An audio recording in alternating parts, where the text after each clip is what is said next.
खबर विस्तार और मैं हूँ आपके साथ साक्षी। रीवा जिले के बिछिया थाना क्षेत्र में हुए गोलीकांड को पुलिस ने सिर्फ 24 घंटे में सॉल्व कर दिया। केस का ट्विस्ट भी किसी क्राइम थ्रिलर से कम नहीं। घायल शिवेन यादव को गोली मारने वाला कोई दुश्मन नहीं, उसका दोस्त ही निकला आरोपी। लोही ब्रिज के पास बुधवार देर रात गोली चलने की सूचना मिलते ही पुलिस मौके पर पहुंची। घायल शिवेन यादव को गंभीर हालत में अस्पताल भर्ती कराया गया। शुरुआत में मामला संदिग्ध लग रहा था क्योंकि मौके पर मिले सबूत और दोस्तों के बयान मैच नहीं हो रहे थे। SCMH रीवा चौकी में एक सूचना प्राप्त हुई कि एक घायल को गोली लगने की वजह से ICU में भर्ती कराया गया है। इस सूचना से वरिष्ठ अधिकारियों को अवगत कराया गया और जो घायल व्यक्ति था उसका एक साथ में दोस्त भी था, उससे घटना की जानकारी की गई। उसके द्वारा बताया गया कि यह घटना लोही पुल के पास में हुई है। घटना स्थल पर जाकर जानकारी प्राप्त की गई। हॉस्पिटल में जाकर जो आहत व्यक्ति है उससे जानकारी प्राप्त की गई, लेकिन वो बयान देने की स्थिति में नहीं था, तो उसे कल कुछ जानकारी नहीं हो पाई।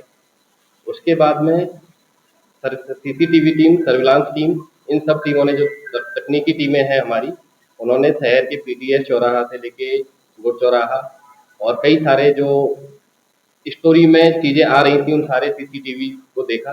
करीब 50-60 CCTV फुटेज देखी गई डिफरेंट लोकेशन पे। उसके आधार पे घटना का जो विवरण आरोपियों जो आहत व्यक्ति का जो मित्र था जिसने बताया था, जो साथ में थे, वो घटना पूरी तरह असत्य, मिथ्या और गलत पाई गई है। जब आगे विवेचना की गई और आज दिनांक 15 तारीख को जब आहत व्यक्ति बयान देने की स्थिति में था, उसके बयान लिए गए, तो उसके द्वारा बताया गया है कि यह घटना एक चिरौला कॉलोनी के पास एक बंद कमरे में हुई, जिसमें उसका दोस्त, जिसका नाम प्रतीक पटेल है, वो और आरोपी जो एक 18 वर्ष से कम उम्र का व्यक्ति है, वो एक कमरे में बैठे थे। वह आपस में उनकी एक पार्टी चल रही थी।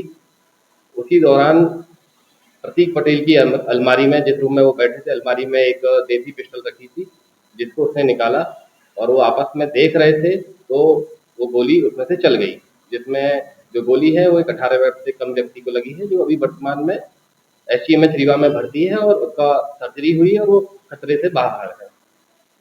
इसके बाद में इस घटना की पूरी तस्दीक होने के बाद इसमें धारा 110 BNS और 25-27 आर्म्स एक्ट में मुकदमा दायर किया गया है। जो उसका दोस्त था वही इसमें आरोपी है, उसको गिरफ्तार कर लिया गया है और उसकी निशानदेही पर, उसके मेमोरेंडम के आधार पर एक देसी पिस्टल बरामद की गई है, जो इस घटना में प्रयोग की गई। सर, घटना को पहले उसने प्रायोजित बताया कि 6 लोगों ने जो है, नकाबपोश लोगों ने जो है गोली मारी थी, तो उसमें क्या उसने बताया?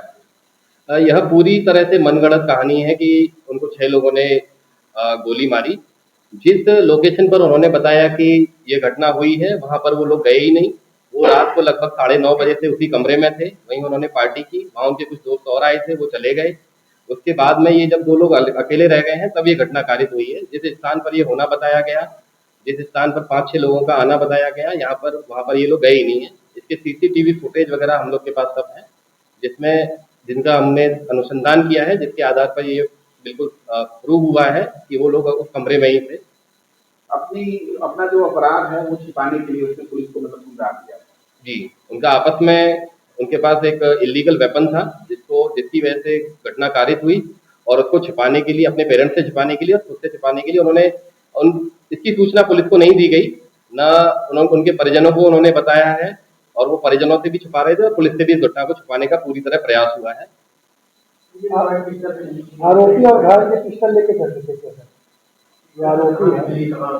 आरोपी पिस्टल लेकर ऐसा अभी तक संज्ञान में नहीं आया है, लेकिन जो पिस्टल थी वो उसके कमरे में रखी हुई थी, जिसको वो उसको दिखा रहा था, और वो दिखाने के चक्कर में उसी टाइम पर दुर्घटनावश ऐसा होना बताया गया है आहत व्यक्ति द्वारा कि वो दुर्घटनावश चल गई है। परिजनों के द्वारा 2 गोली चलना बताया गया है, एक पेट से एक छुल के निकल गई है, दूसरी फंसी हुई थी। 2 गोली मतलब उसके लगी। अभी इसमें हम विवेचना कर रहे हैं। अभी तक हमको 1 गोली मिली है। घटना स्थल का भी परीक्षण किया गया है, वहां पर भी दूसरी गोली नहीं मिली है। इसको अभी आगे अनुसंधान के बाद ही हम बता पाएंगे। सर उसके बाद जो वेपन था उसके बारे में भी क्या कोई जानकारी नहीं है, वो कहाँ से लाया, कहाँ से मिली? उसके बारे में हम जानकारी कर रहे हैं अभी। ये जिस पर ये अपराध प्रतीक पटेल, इसके ऊपर पहले से ही 6 अपराध पंजीकृत हैं, विभिन्न मारपीट के अपराध पंजीकृत हैं और अभी न्यायालय में विचाराधीन है। किरौला कॉलोनी के पास का ये रहने वाले, दोनों ही लोग किरौला कॉलोनी के पास से रहने वाले हैं और दोनों मित्र हैं आपस में, एक दूसरे को काफी पहले से जानते जो हैं। अपराध पंजीबद्ध है वो दूसरे थाने में अपराध पंजीबद्ध है कि कहीं और है? कोतवाली बिछिया दोनों थानों में है। सर आप पार्टी चल रही थी वहाँ पे? हमको ऐसा कुछ नहीं मिला है अभी, लेकिन वहाँ पार्टी चल रही थी, जो बयान में बताया गया है वहाँ ये लोग पार्टी कर रहे थे, उसमें खाने पीने का जो भी था वो भर्ती कराने तो आरोपी ही लेके गया। जी। मैंने जैसे बताया कि दोनों मित्र हैं, पिस्टल उनके पास में रखी थी, वो भर्ती कराने गया था, उसके आहत व्यक्ति के द्वारा बताया गया है कि गलती से या फिर आपस में लेते समय गोली चली है, तो इस घटना को छुपाने के लिए उन्होंने मनगढ़ंत कहानी गढ़ी है। ऐसा कोई अपराध नहीं हुआ है कि कोई 5-6 नकाबपोश आए, यह केवल एक सनसनीखेज बनाने के लिए और अपने ऊपर से अपराध से बचने के लिए उन्होंने एक मनगढ़ंत कहानी गढ़ी।